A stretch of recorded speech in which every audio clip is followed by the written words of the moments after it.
लो जनाब, ये मैं बोलियां जड़ियां पेश कर रहा गुलफाम भट्ट सियालिए वाले दी फरमाइश ते मैं ये बोलियां पेश कर रहा। तो लो सुनो बोलियां।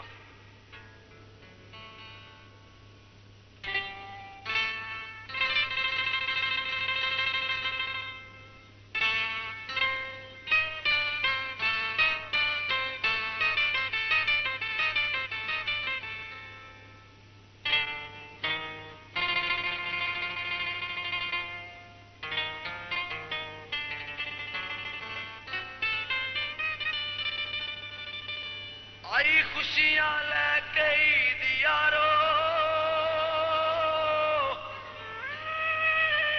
वो सानू हिजर विछोड़ा खाई जांदा। करा याद मैं तेनू हर वेले, पर मैनू तू दिलों भलाई जांदा। आ सजना तेनू मैं ढीकनिया, क्यों एडे तू जुलम कमाई जांदा। करामत नू तरसावना दूर रह के, वो संग गैरां दे खुशियां मनाई जांदा।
गोडे वगदी आ, वो तेरी बदनामी गोरिए नावे सजना दे लगदी आ गई नहीं दा रब करदा जो सोना तेरे वर्गा सजना कितले जग ते